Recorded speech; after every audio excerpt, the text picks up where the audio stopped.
Apple a, une fois de plus, captivé le monde entier avec sa dernière keynote. Pourtant, les fonctionnalités d'Apple en matière d'IA n'ont rien de révolutionnaire et semblent, à première vue, décevantes.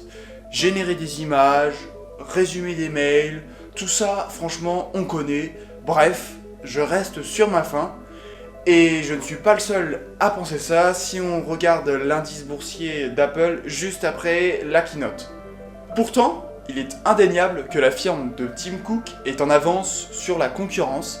Ils ont clairement du retard sur certains points, et ça se voit puisqu'ils font appel à OpenAI pour certaines fonctionnalités, alors qu'ils préfèrent habituellement tout maîtriser en interne, comme lors du passage au processeur Made in Apple en 2020 sur les Mac. Oui mais voilà, Apple a cette capacité à présenter ses produits d'une manière unique. Un charme tellement puissant qu'il ferait passer OpenAI pour des débutants en intelligence artificielle aux yeux du grand public. Comment Apple parvient à se positionner comme un avant-gardiste en termes d'IA malgré des retards apparents sur certains concurrents? Petit indice, on va parler de marketing. Avant de plonger dans le marketing, revenons en détail sur les nouveautés en matière d'IA. C'est officiel, le Mac, l'iPad, l'iPhone vont désormais intégrer les nouvelles fonctionnalités en termes d'IA.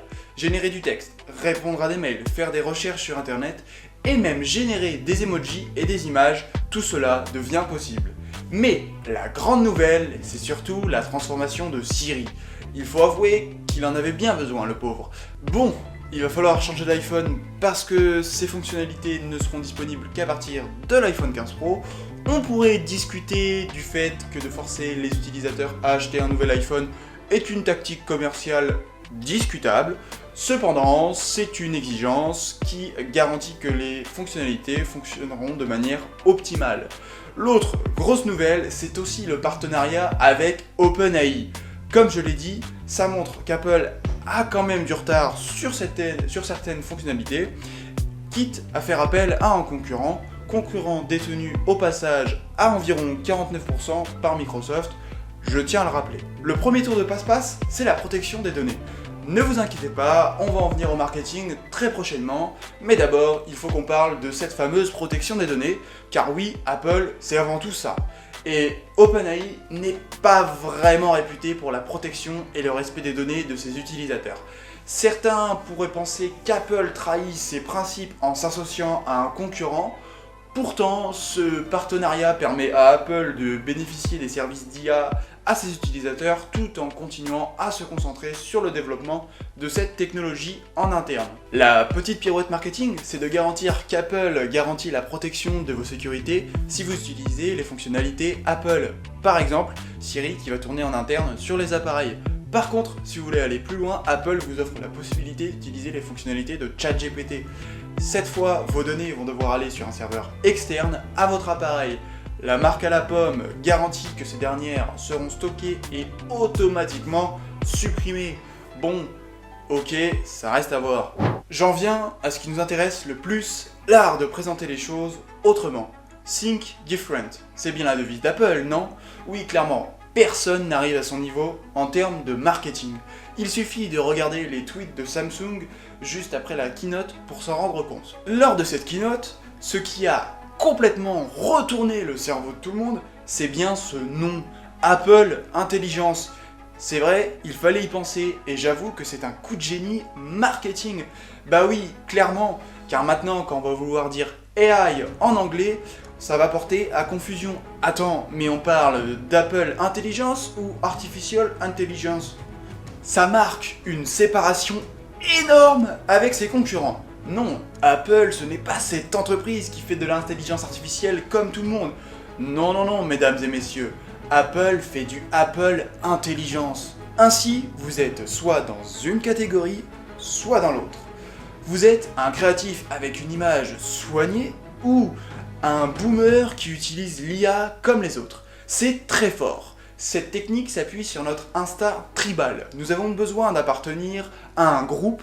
C'est le principe de l'être humain qui est un animal sociable. Pour nous sentir intégrés dans ce groupe, il nous faut, en numéro 1, un ennemi, à savoir les consommateurs qui ne sont pas clients chez Apple. Numéro 2, des codes, un langage spécifique pour le message de cette tribu. C'est le rôle d'Apple Intelligence. La leçon à retenir est celle-ci. Renommez des concepts à votre sauce. Vous pouvez le faire sur vos pages de vente. Par exemple, Antoine BM le fait très bien. Il a nommé sa formation Vidéo Moche pour vendre un concept qui existe déjà, faire des vidéos minimalistes sans script. Et ça marche car on a l'impression que c'est une nouvelle technique. Nous sommes curieux de voir ce que c'est, du moins les personnes ciblées par Antoine. Mais attention, si vous ne suivez pas cette stratégie, vous risquez de vous noyer dans la masse. Pensez à la manière dont les prospects voient votre offre. Est-ce qu'ils voient quelque chose de révolutionnaire ou juste un énième concept déjà vu ? Apple nous montre qu'avec un peu de créativité, on peut transformer une fonctionnalité banale en un phénomène mondial. Pour aller plus loin et éviter de commettre les erreurs qui peuvent ruiner vos ventes, téléchargez mon e-book gratuit « Les 7 erreurs fatales qui ruinent vos ventes et comment les éviter ». J'en reparle en fin de vidéo. Bon, ça c'était la première leçon marketing. L'étape suivante est cruciale. Regardez bien comment Apple présente ses nouveautés. Qu'est-ce qui vous saute aux yeux ? Rien de technique, juste des bénéfices concrets. Quand Apple présente une nouvelle fonctionnalité ou une mise à jour, il n'y a pas ou presque pas de détails techniques. La présentation se concentre sur les bénéfices que va en tirer le client. On ne nous explique pas que Siri est un LLM avec des millions de tokens. Non, non, on nous montre que Siri va être capable de résumer des calls, rédiger vos mails, prendre vos rendez-vous, et tout ça visuellement comme c'est si bien le faire Apple. La marque à la pomme est partie d'un problème précis, l'accessibilité à l'IA. Pour un novice ou un intermédiaire, l'IA c'est galère à utiliser et pas toujours bien simple. Il faut aller sur le site, créer son compte et surtout maîtriser l'art du prompting. Pour ceux qui veulent aller plus loin, on peut connecter ChatGPT avec d'autres applications avec son API, mais tout le monde ne sait pas le faire. Je ne parle même pas de Midjourney où il faut aller sur Discord et se créer son propre serveur privé. Toutes ces petites actions ne sont pas difficiles en soi. Non, le problème c'est qu'elles rajoutent énormément de charge mentale pour le grand public qui n'a pas tout ce temps à accorder pour se servir d'une IA. Apple a parfaitement compris ce problème et propose une solution efficace avec Apple Intelligence et la nouvelle version de Siri boostée aux stéroïdes. La firme prend même le luxe d'implémenter de nouvelles fonctionnalités comme la création d'emojis pour tester son utilisation et voir si cela résout un problème de sa cible. Rappelez-vous de la présentation de l'Apple Watch. Au départ, c'était une simple montre vue comme un compagnon de l'iPhone, puis elle est rapidement devenue l'outil ultime pour mesurer vos données de santé, et la même stratégie va être appliquée à l'IA. Un autre truc dont je voulais vous parler, c'est la courbe du changement. Pour la faire courte, nous sommes des feignants, des gros feignants même. On a du mal à accepter le changement et on passe souvent par 4 étapes. Numéro 1, le déni, on refuse d'accepter qu'il va falloir changer. Numéro 2, la remise en question, on commence à s'intéresser à cette nouvelle technologie. Numéro 3, la remobilisation. On a compris que cette technologie va nous aider et on commence à l'utiliser. Numéro 4, l'engagement. On utilise cette technologie dans notre quotidien, ce qui nous facilite la vie. Le rapport dans tout ça ? L'iPhone 15 Pro, bien sûr. Tout le monde ne change pas d'iPhone chaque année. Ceux qui le font sont des early adopters. Ils adorent les nouvelles technologies et sont moins victimes de cette courbe au changement. Ils ont compris que l'IA est une révolution et ils veulent tester cette technologie avant tout le monde. Donc, ils vont acheter le nouvel iPhone.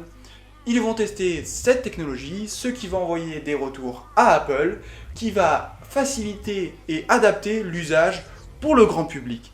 C'est très malin et on appelle cette technique la stratégie de pénétration de marché. Oui, je vous l'accorde, il n'y a rien de révolutionnaire en termes techniques dans cette dernière keynote. Mais Apple a toujours le chic de rendre les choses simples, mémorables. Son super pouvoir, c'est de rendre accessible au grand public une technologie novatrice, même quand tout le monde pense qu'ils sont à la traîne. Avant la keynote, Apple traversait une mini-crise en matière d'IA. Tout le monde avait peur qu'ils ne parviennent pas à remonter la pente, mais cette keynote a rassuré certaines personnes. Elle a montré qu'Apple était prêt à ne pas se laisser dépasser. Voici les 3 leçons que vous devez retenir de cette vidéo. En 1, vous devez vous appuyer sur l'instinct tribal de l'être humain. Créer une communauté avec son langage, ses codes et surtout son ennemi principal. En 2, vous devez renommer des concepts à votre sauce. Ça va de pair avec l'instinct tribal. Les membres de votre communauté vont vouloir parler le même langage que vous et cela va créer une distance vis-à-vis des personnes extérieures. C'est cette exclusivité qui va faire le pouvoir de votre message. En 3, cherchez les problèmes.